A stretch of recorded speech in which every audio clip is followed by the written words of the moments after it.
Elmont. Welcome to Chat with Matt. I'm your host, Matpreneur.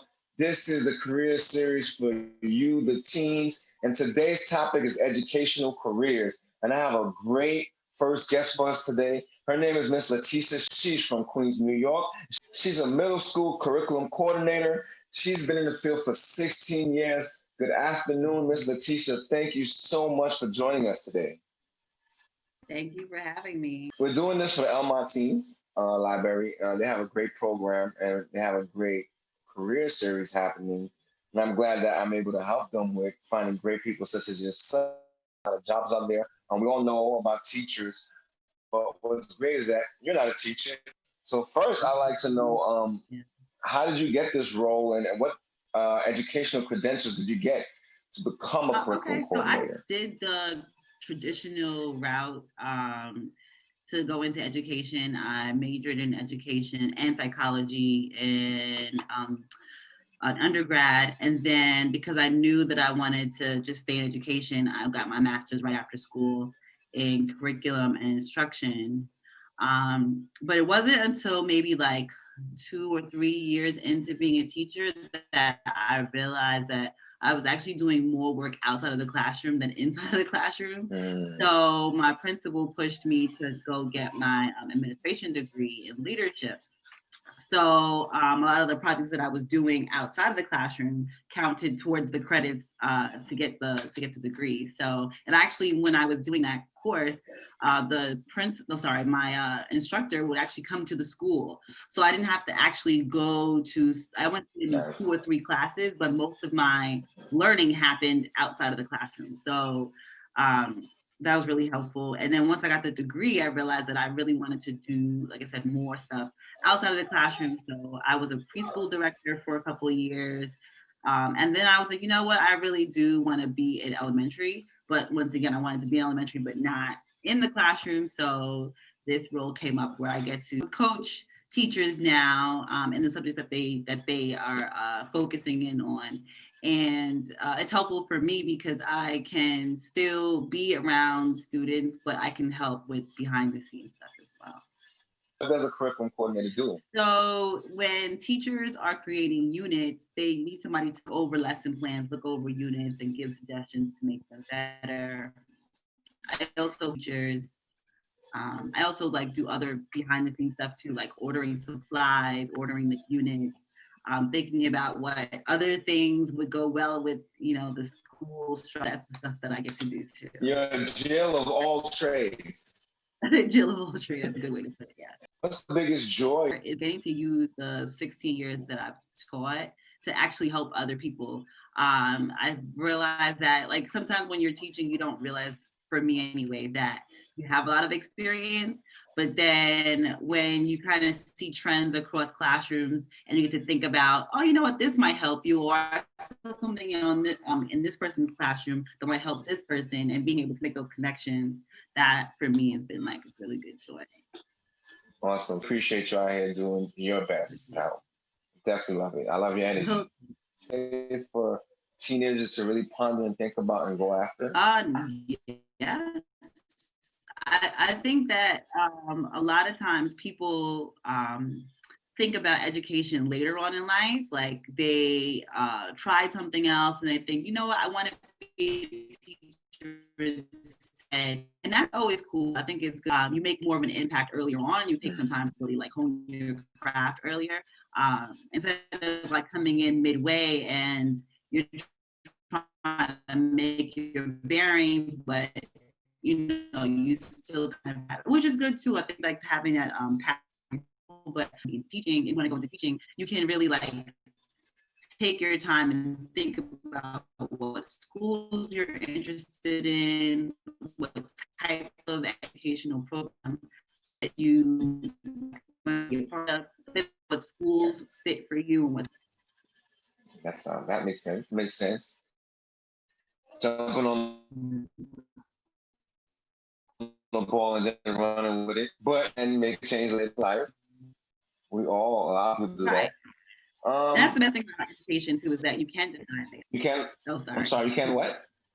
No, I was saying that the good thing about being in education is that you can make that decision later on in life. Like you can decide, to pursue a career in business or finance or wherever, and then halfway through decide, I want to now take this and teach other people, or I want to, be a teacher, the younger. So I had a question, but I forgot.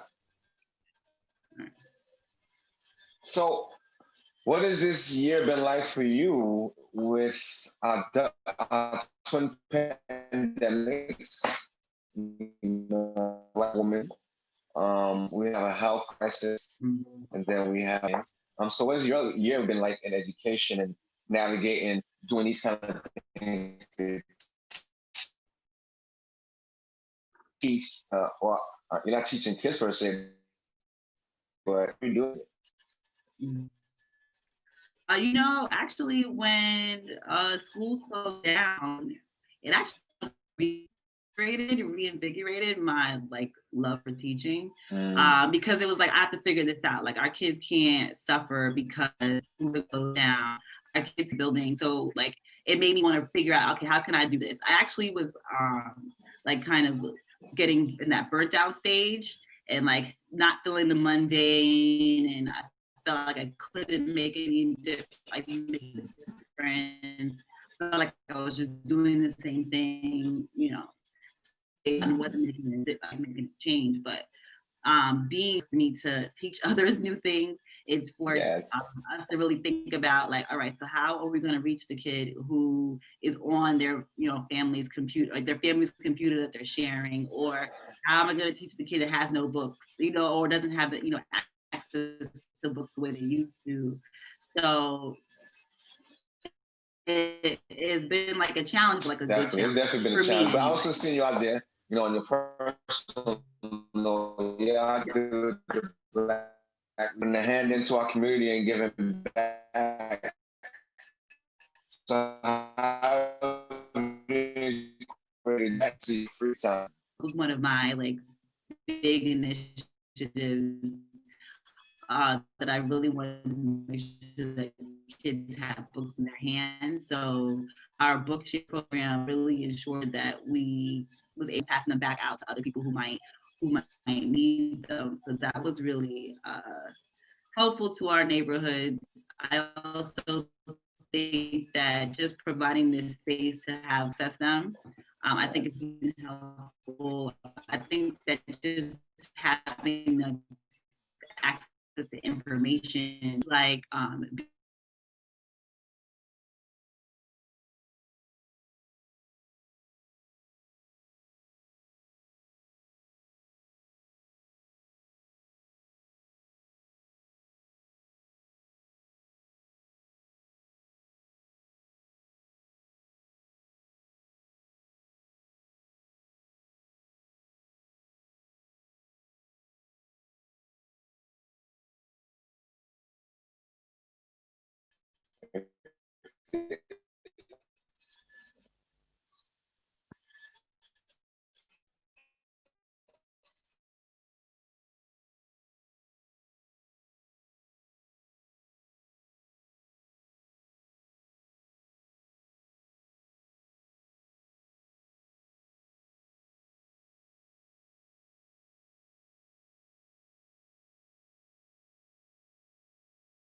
So I wanted to ask you if you could tell us any other roles in education that our youth should know about besides being a teacher or principal.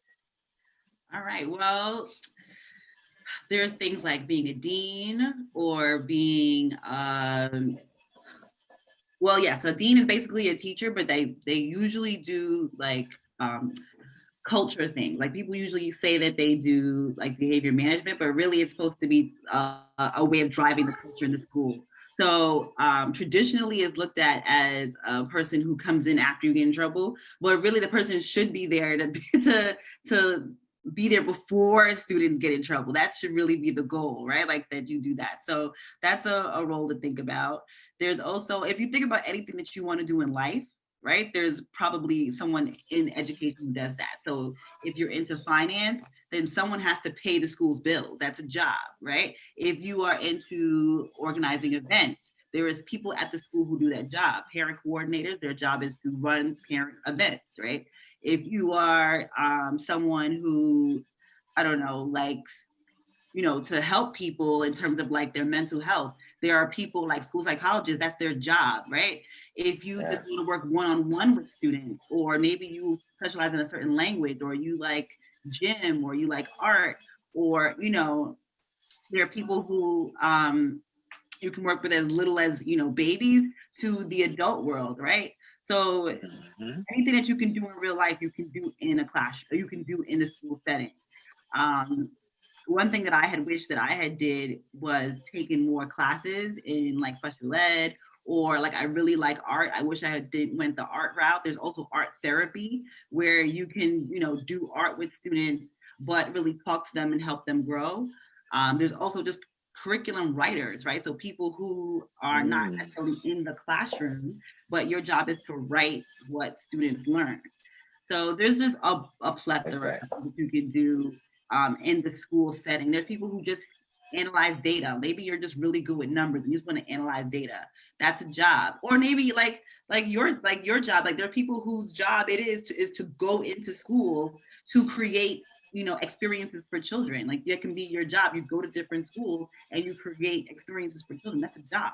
It's not necessarily in the school setting, but you created a job for yourself where you can go around and provide things for a classroom. So the ideas are endless. Like I said, like some people just think of education as the teacher, but really it's just the idea of providing resources and knowledge to other people. So if you, or the organization of providing that knowledge. There was actually a thread about, do teachers make money? And the traditional teacher, maybe not, right? But there are a lot of teachers who write things on the side. They write books on the side, they tutor on the side. There are people who are superintendents, and people think about, teacher or principal, but the principal has a boss, and that boss makes a lot of money. So they make a lot of money. That's my next goal in life, because they make a lot of money.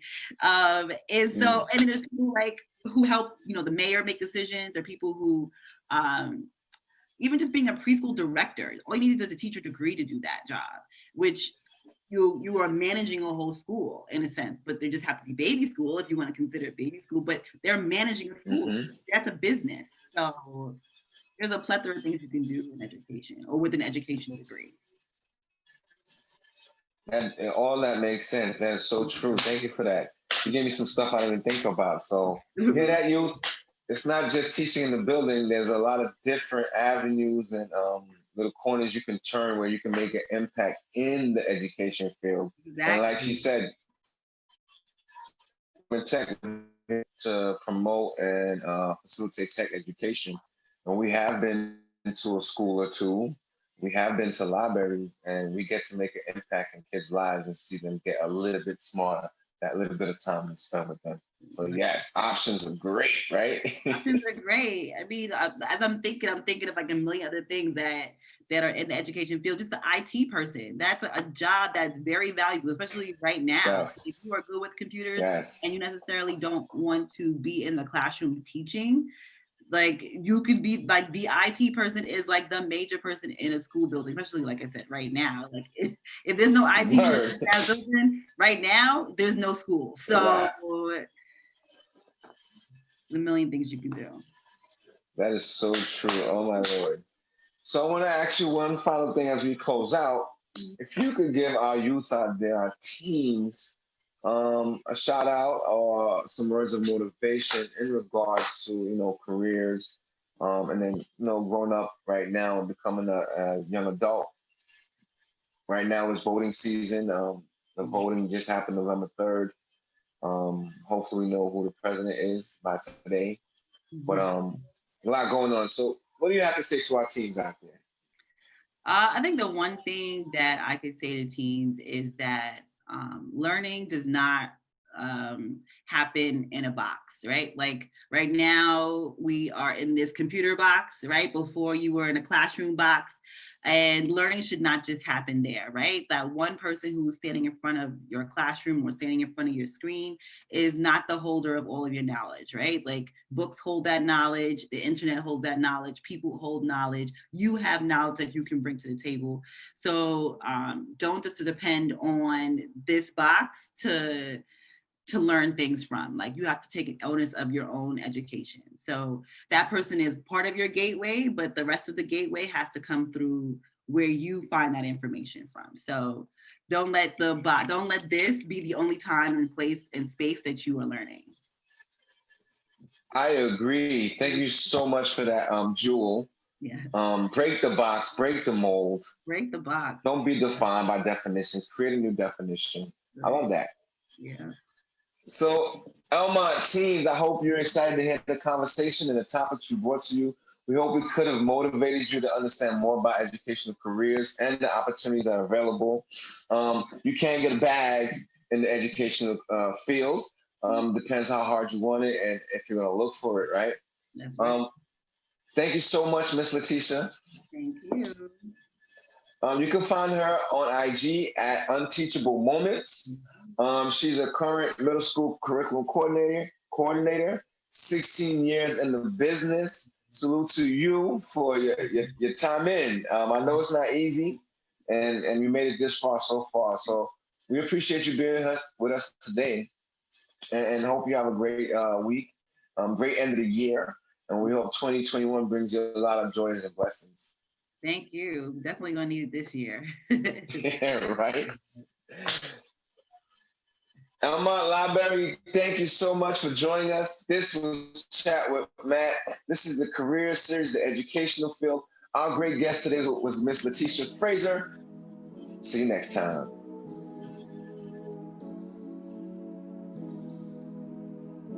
This time I have another great guest for us. Her name is Ms. Venus Ketcham. She's a paraprofessional.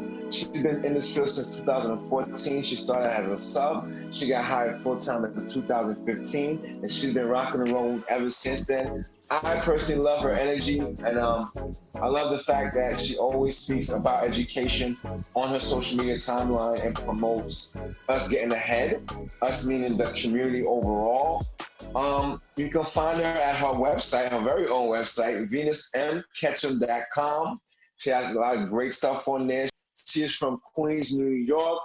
Welcome to Elmont Library Career Series, Ms. Venus Ketcham. How are you doing today? Good afternoon, everyone. I'm doing wonderful.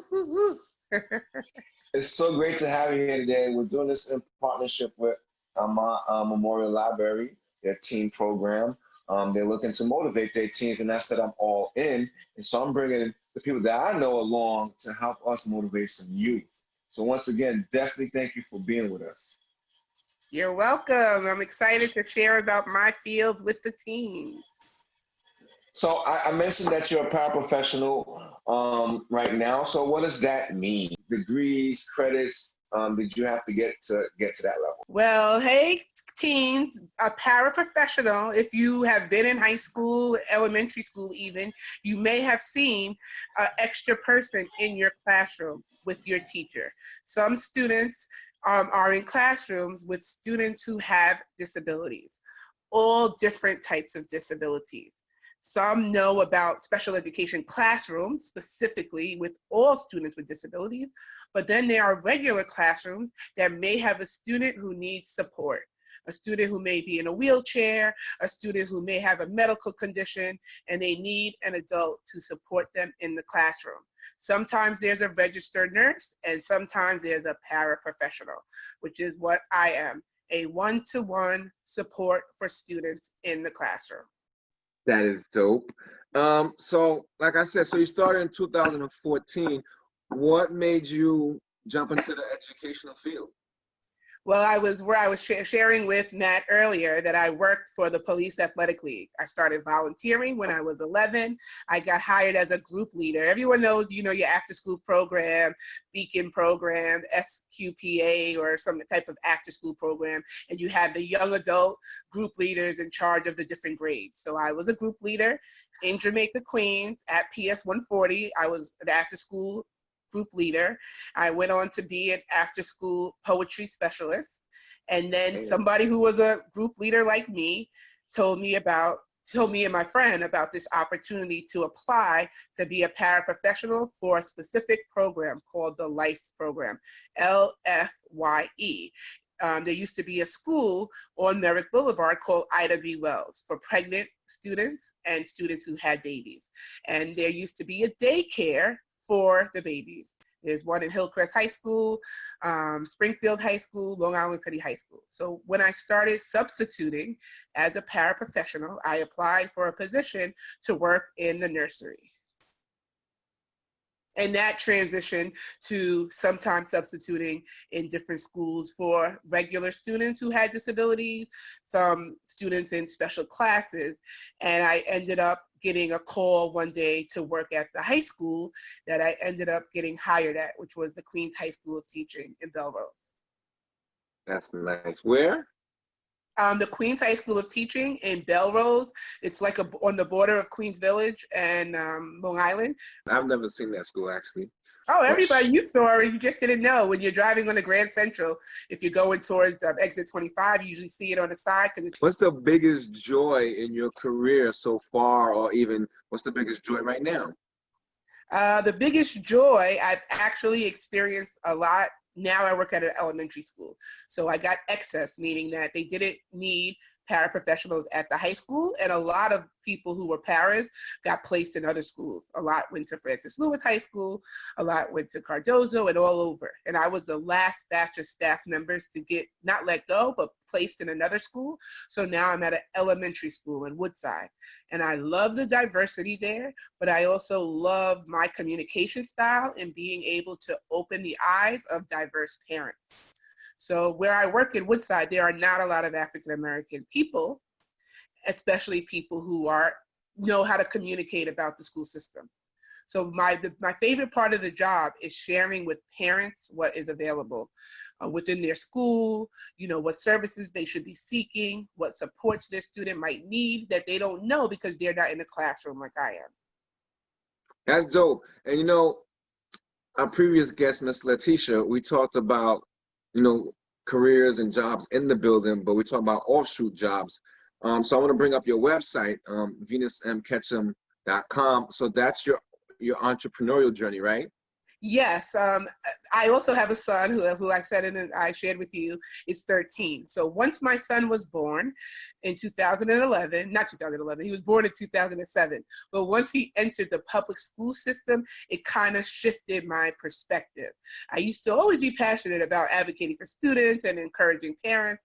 But once I had my own son and saw the hoops and hurdles I had to go through to get him what I saw the high school students I worked with having, or sometimes they had services, but they weren't getting their needs met. So when my son entered the school system, I hit the floor running with making sure that he had access to everything available to make sure he thrived in school. So that's where my passion for my own business came from, because I was helping a lot of parents for free and giving a lot of my time, driving people a lot of places to a lot of meetings. And it was becoming draining because I wasn't being compensated. I wasn't being fulfilled. I was just pouring out a lot, and I had to find a way to monetize my gift, which is separate from my job. So my job is working with students, working at the school. My business, which is really my company, is around coaching and consulting parents who choose. So I don't solicit people at my job. I don't advertise even in the district where I work. This is something I do in my community, where I've noticed that parents need to understand the system and how it works to ensure success for their students. So that's what I do, like part-time, is all the wisdom that I've gathered independently separate from my job, from attending a lot of workshops and trainings for parents. I package that up and I offer consulting services to parents and families. Very passionate about being a voice for students. Students, because it's usually deeper, which I recommend anybody who's ever interested in becoming a teacher should be required to be a paraprofessional. A paraprofessional, depending on your placement, I sat in the back of high school classrooms for 12 years. And you see things from the back of the classroom that the teacher never sees in the front of the classroom. Right. I get to see, how students come in, their demeanor, what kids are struggling with, why they may not be raising their hand, why they may be goofing off because they missed that concept or they were absent the week before, or they're dealing with some social drama in the hallway that's stopping them from learning and reaching their full potential. So a lot of times, even one of my students on Facebook said, "Ms. Venus, I remember that time when you defended me against the science teacher." But the only way I was able to defend her was because I'm sitting in the back of the classroom and I don't have that full responsibility that the teacher has. I'm able to see different dynamics. And a lot of times, even with my own son and all youth in general, I believe that all children are brilliant. Even the teens that get on my nerves, my son is 13, they have like hidden gifts, hidden gems that sometimes are not even touched in the public school system. I used to have this book that I read called about making your own school and really creating schools that focused on students' strengths. It may not be math, but it may be biology. My focus is on making sure that children thrive. If the child is not thriving, we have, as adults, have work to do. Don't laugh. I agree. We know our school experience. Being a paraprofessional, you get a little bird's eye view. You get to see things differently, and you can speak up for students. I used to go to parent-teacher conferences for the students that I wasn't even working for.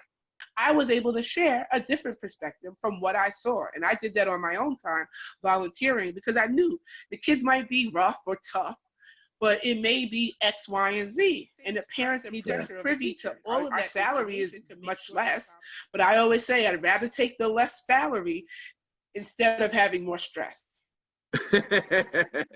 And we get all the benefits. So one of the benefits of being a paraprofessional is that you're in the United Federation of Teachers, which is the teachers union, and we have the same health insurance, the same retirement plans, and the same protections under the union that a teacher has, without all the lesson planning and observations and all the stuff that teachers have to go through. So it's a good gateway job. Like if you're interested in education, working with kids, working in a nonprofit sector, to work in a school building, get paid. They pay for your education. So you have to get 9 credits, I believe, within your first year as a paraprofessional. Once you get hired, then you are responsible for getting 9 college credits. When I applied for the position, I already almost had my bachelor's degree. Nice. And now I have my bachelor's degree from Hunter College. Woo, woo. CUNY. Congratulations for that. So you kind of answered my next question, which was going to be the education field, a good field for today's times. I think you kind of answered that by saying, especially being a para, if you want to use that as a way into the field, to make sure you like it, to see it from a different point of view than from a teacher's perspective. And yeah, it depends on your goals. When I was younger, I didn't have any specific goals. I wanted to be a teacher. So it was like at that time. So it was like a perfect way in. It's a good city job, quote unquote, people call it that, city job. And then people like the vacation, the holidays and stuff like that. But I really like it because it kind of exposed me to my passion. I would have never thought that my passion would have been parents when I first started. My passion was saving children, so protecting those babies. But now I know that the avenue to do that is through empowering parents. You can't do that separate from the parent. When I was young, in my 20s, I thought I was, Captain Save Everybody. And I would be, going against this person and that person for a student. But I learned it's much easier when you have the parent on your side and the parent understands and the parent believes that you want the best for their child. They will go through hell and high water for you as an employee. A lot of times I made a joke that the only reason why I still have a job is because of parents.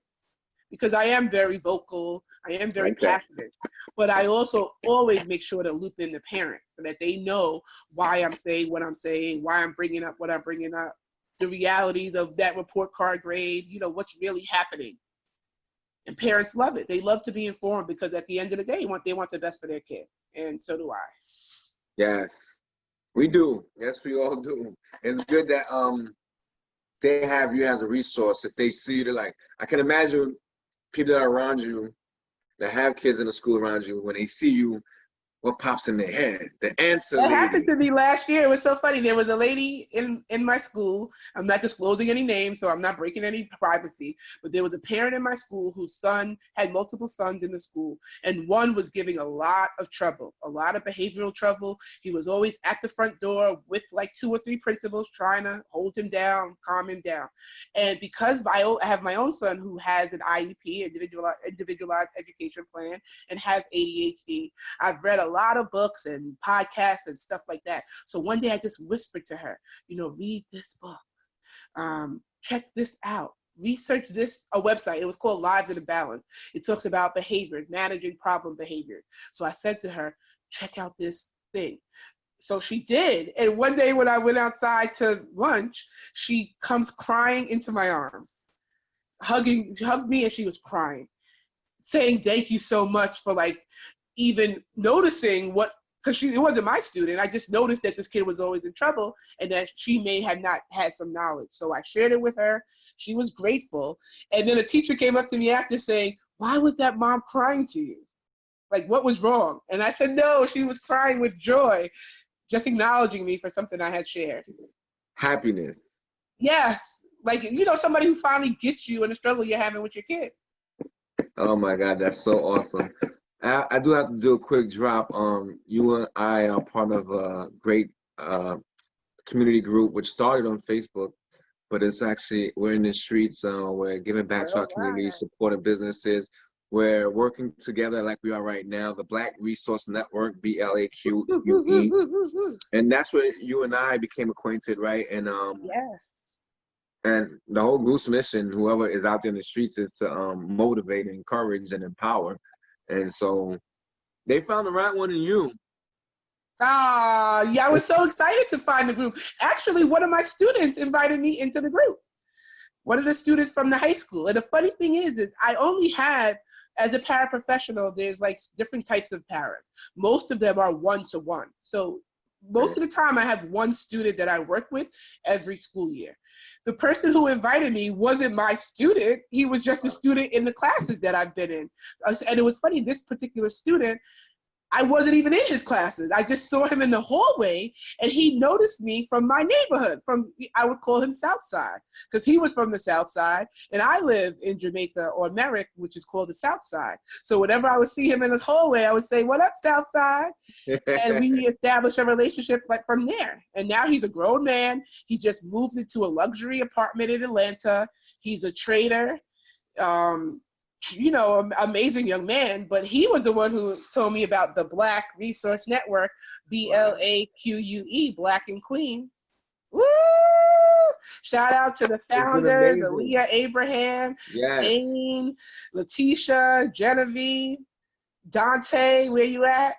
All so of them. many great human beings that we are surrounded by, and I feel so blessed and lucky.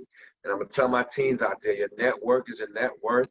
Amen. The people around you are what's going to elevate you. So it's up to you if you want someone with wings or someone with a ball and chain tying you down. You pick. You know, and as you move through life growing up, we're going to lose some friends that are not going to be our friends no more, but try to gain good long-term friends that will always look out for your interests and hope you're elevating.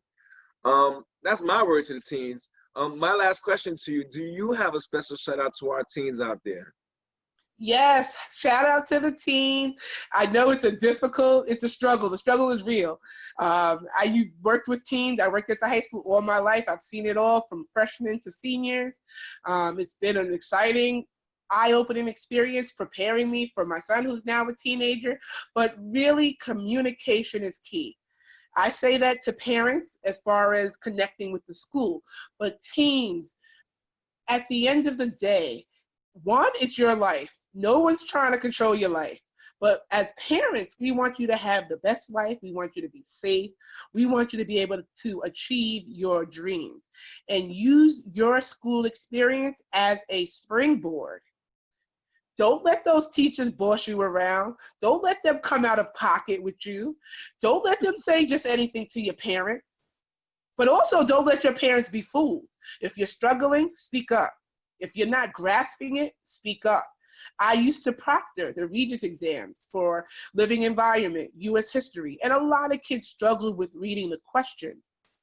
A lot of kids hadn't studied and prepared. And these were some good kids.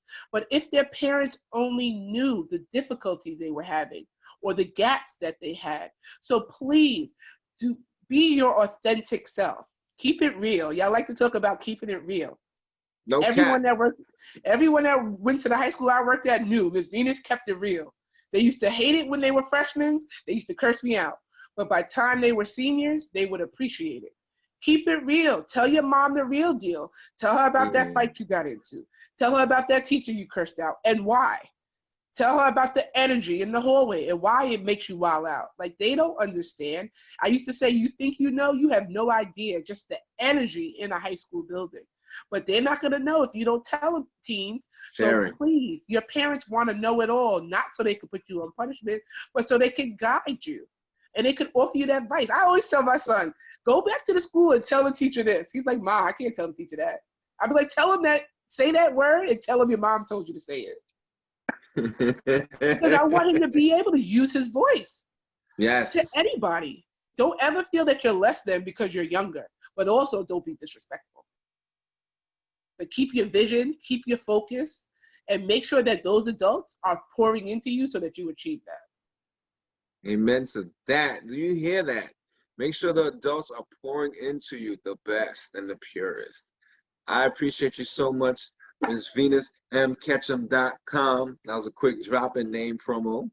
Thank you so much. My company's name is Educating and Empowering Parents. I have a Facebook page. My company name is Educating and Empowering Parents, Parenting for the Public School System. I have a Facebook public page for that company. I have a small group called Power Parents, because at the end of the day, I always say I ride for my son no matter what. There's never a day when I'm going to take the side of the teacher, ever. I'm going to take the side of what's going to lift him up, what's going to have him excel, what's going to have him do well. It's never about taking sides. I'm always on my son's side. That's my son. Even when he does wrong, I'm still on his side to make sure he gets the skills to improve whatever he's doing wrong. Yes. So I'm not going to be on nobody else's side but my kid. Yep.